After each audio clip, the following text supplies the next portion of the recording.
Hello everyone, welcome to your favourite learning channel the science teacher. आज हम start करने वाले हैं magnetic field on the axis of a circular current loop 4.6। कहने का मतलब कि अगर हमारे पास में एक ऐसा सर्कुलर लूप है जिस पर करंट फ्लो कर रहा है, उसका सोर्स कहीं से भी हो सकता है। आप समझो कि इस पर एक करंट ऐसे कंटिन्यूसली फ्लो कर रहा है, उसके वजह से किसी पॉइंट P पर क्या मैग्नेटिक फील्ड आता है। यहाँ पर ये एक करंट कैरिंग कंडक्टर है जो कि लूप के फॉर्म में है, मतलब सर्कुलर है। यहाँ पर करंट फ्लो कर रहा है, कहीं से भी कुछ सोर्स मिला हुआ है और ऐसे सोर्स में ये करंट ऐसे फ्लो कर रहा है।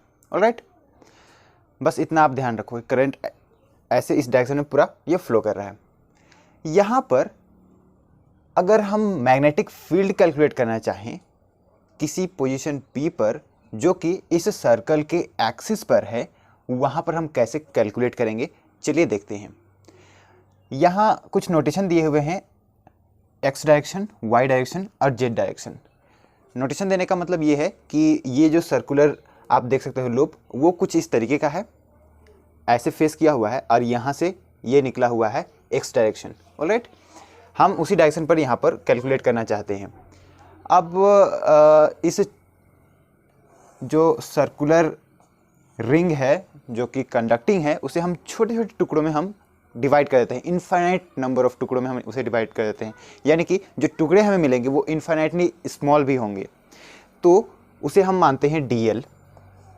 ऑलराइट, अब इस DL से यहाँ P पर जो इस डिस्टेंस पर आएगा मैग्नेटिक फील्ड, उसे हम कैलकुलेट करते हैं और बाद में हम उसी तरीके से सभी को हम सम कर देंगे इस पॉइंट पर और टोटल निकाल सकते हैं।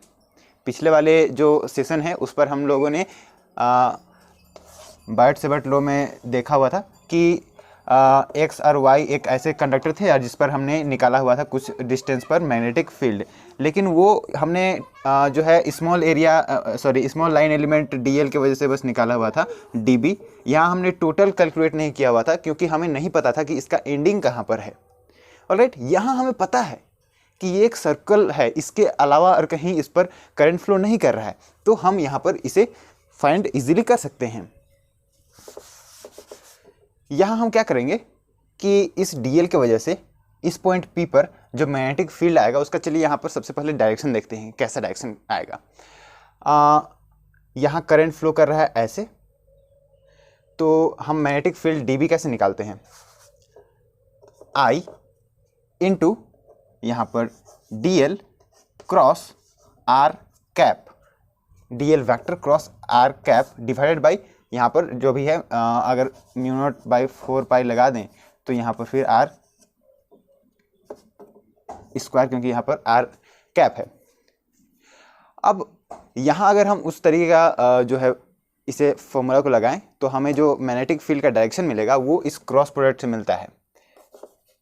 सो क्रॉस प्रोडक्ट को हम करेंगे किस तरीके से, DL इस डायरेक्शन पर है, यानी कि इस पोजीशन पर हम देखें तो बाहर की ओर है, और R जो है वो यहाँ से यहाँ, इसका जो डायरेक्शन है वो ऐसे है, तो DL क्रॉस R, यहाँ आप देखो DL cross R, DL cross R किस डायरेक्शन पर R है, मैग्नेटिक फील्ड DB इस डायरेक्शन पर DB आ रहा है। ऑलराइट, अब इस DB को हम यहाँ पर मेजर करेंगे, क्योंकि हम लोग अलोंग यहाँ पर मेजर कर रहे हैं, तो उसे हम मेजर करेंगे बाई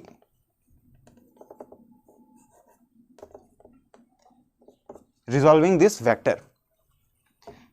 इस साइड वाला यहाँ पर चलिए इसे लेते हैं थीटा, और इस साइड वाला जो आ जाएगा वो आ जाएगा DB cos थीटा, और इस साइड वाला आ जाएगा DB sin थीटा। ऑलराइट,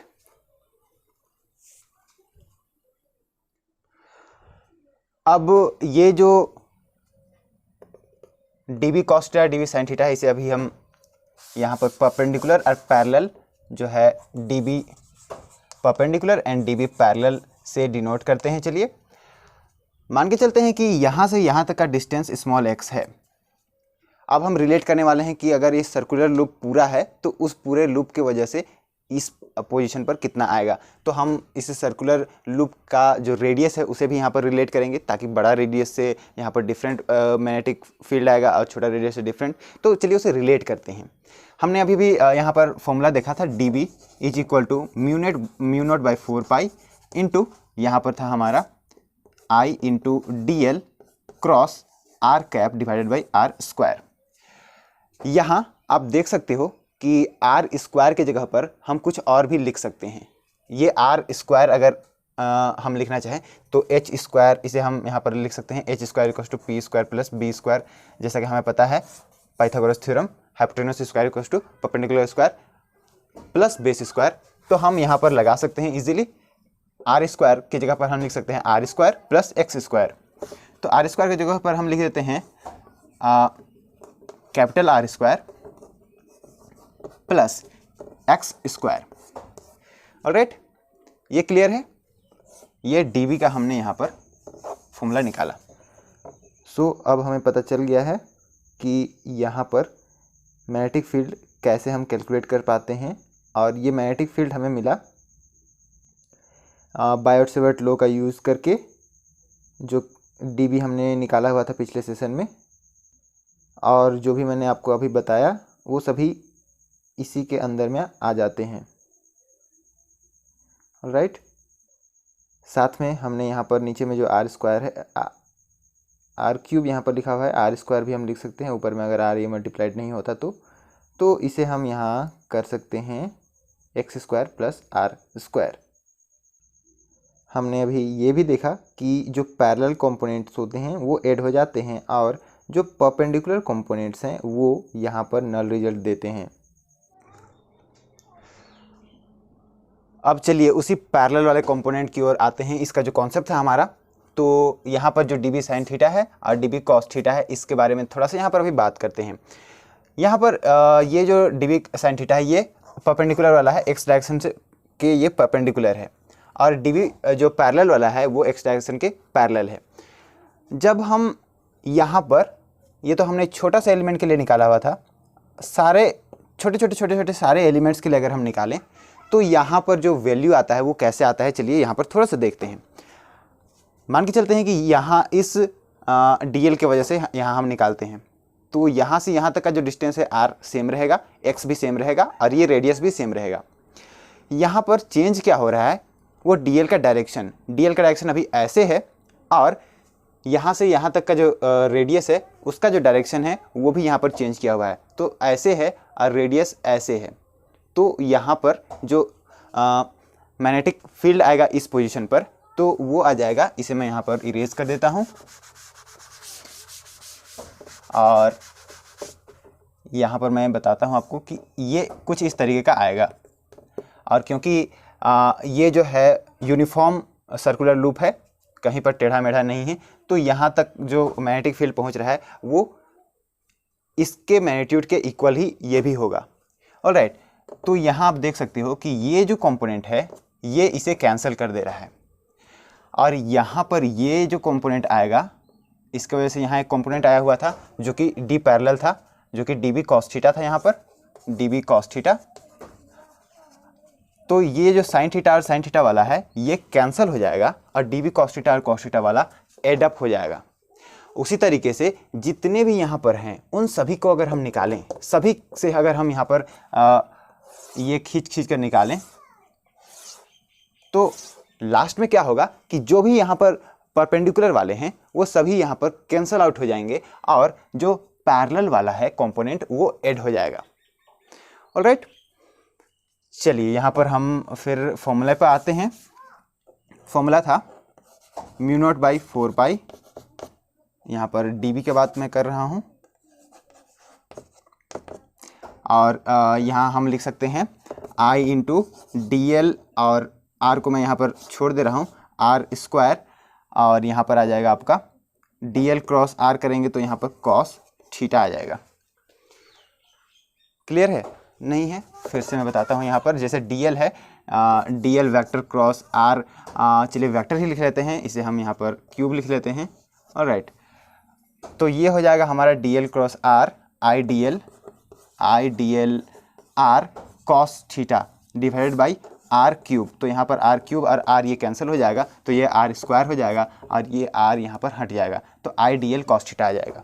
अभी क्लियर है? ऑलराइट, सो इसे मैं यहीं पर लिख दे रहा हूँ, आई डी एल कॉस थीटा और ये आर स्क्वायर। अब इस कॉस थीटा को हम यहाँ पर पाइथागोरस थ्योरम में लगा करके इजीली निकाल सकते हैं। जैसे कि साइन थीटा होता है P by H, cos theta हो जाएगा बी बाई एच।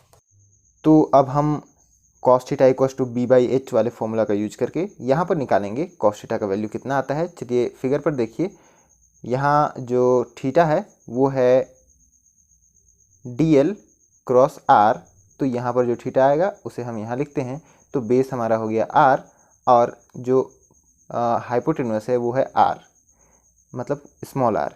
तो स्मॉल आर को हम रिप्लेस करके लिख सकते हैं root under R square plus X square.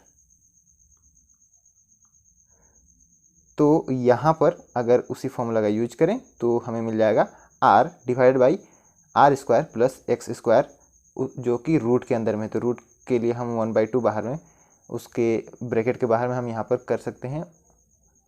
अगर रूट आर लिखना होता है तो हम आर टू द पावर 1/2 लिख सकते हैं। अब यहाँ पर जो एक्स डायरेक्शन पर डी बी था उसे हम इस तरीके से यहाँ पर लिख सकते हैं, ये फॉर्मूला का यूज करके, ये वाला फॉर्मूला। और अभी जो कॉस थीटा हमने निकाला उसे हम यूज करके यहाँ लिख सकते हैं that D B X equals to mu naught I D L by 4 into R divided by X square plus R square to the power 3/2। 3/2 इसीलिए हुआ क्योंकि यहाँ पहले से ही आप देख सकते हो X square plus R square पहले से ही अवेलेबल है, उस पर अगर मल्टीप्लाई कर देते हैं हम, multiplied with X square plus R square to the power 1/2, तो यहाँ 1/2 प्लस 1 हो जाएगा आपका 3/2। सो हम लिख सकते हैं this to the power 3/2। Alright, I think इतना आपको क्लियर हो गया होगा। आगे चलते हैं। अब हम यहाँ पर सम करने वाले हैं, जो टोटल जो लूप है उस टोटल लूप को हम सम करने वाले हैं। अभी तक तो हम स्मॉल स्मॉल स्मॉल स्मॉल निकाल रहे थे ना, अब हम होल यहाँ पर ऐड करने वाले हैं। तो इंटीग्रेशन ऑफ बी एक्स या फिर समेशन ऑफ बी एक्स, कहाँ से कहाँ तक सम कर रहे हैं? ऑल लूप पर हम इसको सम कर रहे हैं। तो इसे सम करेंगे तो हमें मिलेगा जो स्मॉल स्मॉल, अगर डी एल को हम ऐड करने वाले हैं तो पूरा सर्कमफेरेंस हम निकाल रहे हैं उस सर्कल का। तो सर्कल का सर्कमफेरेंस होता है 2πr, तो उस 2πr को हम यहाँ पर मल्टीप्लाई कर देंगे। कहाँ मल्टीप्लाई करेंगे? डी एल के पास। डी एल जहाँ लिखा हुआ था उस डी एल के पास में हम 2πr से रिप्लेस कर देंगे उसे। चलिए पिछले वाला जो इक्वेशन है उसको देखिए आप, यहाँ पर D B X is equals to mu naught I D L है ना, तो यहाँ पर ये डी एल की जगह पर हम लिख देंगे क्या?